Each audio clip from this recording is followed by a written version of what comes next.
Mapagpalang umaga po sa ating lahat at welcome po sa ating online devotion. Ang ating devotion or ang ating scripture for this day ay matatagpuan po sa Exodus chapter 1 verse 15 to chapter 2 verse 10. Pero I will select a few verse or key verse po natin ngayong umaga. So ang ating key verse po ngayong umaga ay matatagpuan po sa Exodus chapter 1 verse 17 at nakasulat po dito is, "But the midwives fear God and did not do what the king of Egypt had told them to do." So sa passage po na ito ay makikita natin kung paano pinotektahan po ng Diyos si Moses kahit na nasa gitna siya ng isang dangerous na situation. So bale si Pharaoh kasi ang hari diba ng Egypt, siya nag-uutos na patayin ng mga Hebrews boys, pero sina Sipra or Pua, ang mga Hebrews midwives ay hindi sumunod dahil mas natakot sila sa Diyos, diba, kaysa kay Pharaoh. Then ipinanak nga po si Moses, diba, kung alam niyo po yung the animated story of the king of tama ba? The King of Egypt, or kumbaga yung very iconic animated movie na kung saan si Moses, the story of Moses, alam na. So yun nga, pinanganak si Moses, kanyang mother na kailangan niyang protektahan ang kanyang anak, tinago siya sa isang basket, and eventually inadopt siya ng isang asawa po ng Pharaoh. And God was already working behind the scenes, di po ba? Nakita siya ng anak ni Pharaoh, kinuha siya, inalagaan, at amazingly, through God's providence, si Moses' own mother pa rin ang naging tagapag-alaga niya, and what looks like hopeless situation became the very situation that God used to save Moses. So what are the lesson, di ba, from that story or from that movie kung napanood niyo po ito? Number one po is fear God, di ba? Patakot po tayo sa Diyos sa may likha po. Fear God more than your fear. Yan. Sina Sipra kasi or sina Puwa, which is the mother or the sister and the sister of Moses, di ba? Kumbaga had the choice, di ba? Kung hindi na sundin nila si Pharaoh or sundin nila ang Diyos, di ba? But they choose God, di ba, over Pharaoh.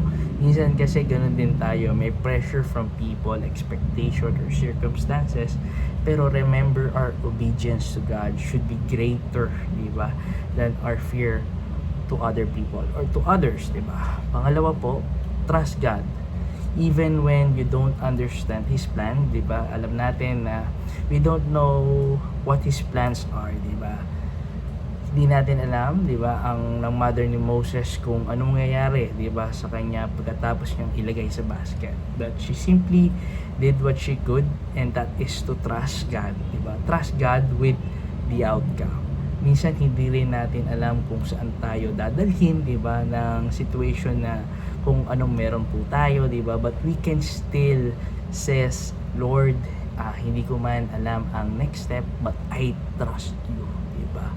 Pangatlo po, God can work through unexpected circumstances.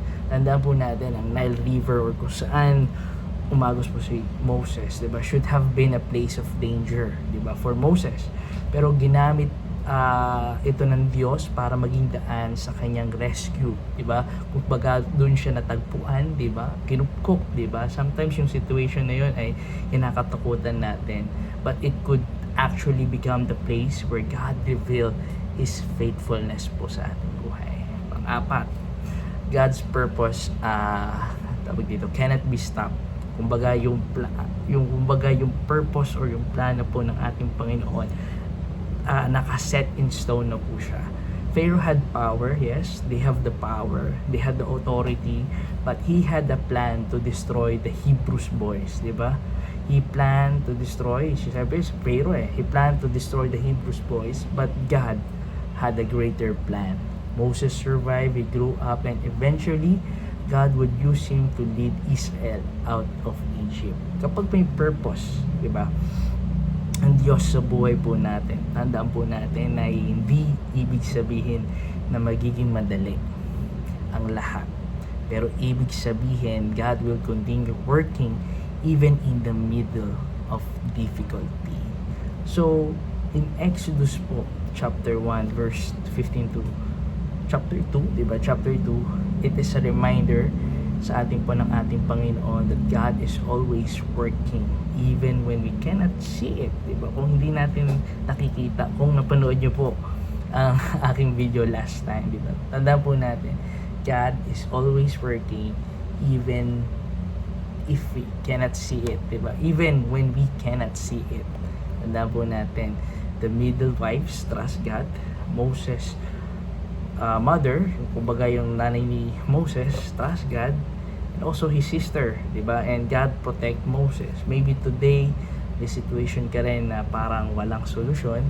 Maybe you're asking, Lord, paano mo ito aayusin? Remember, tandaan po natin, you don't have to understand God's entire plan before you trust Him, but sometimes all God asks from us is to obey and to trust Him, diba? Trust and obey, for there's no other way to be happy in Jesus but to trust and obey. So let Him work, because what God has planned cannot be stopped. So tayo po ay manalangin. Lord, thank you po, Panginoon, sa araw pong ito. We know na from this 2 weeks, Panginoon, nagsisiwalan, we need to trust in you, Lord God, even this kind of situation that we are facing right now, itong tag-ulan, itong baha, Panginoon, through the government, Panginoon, we know that we lose hope, Panginoon.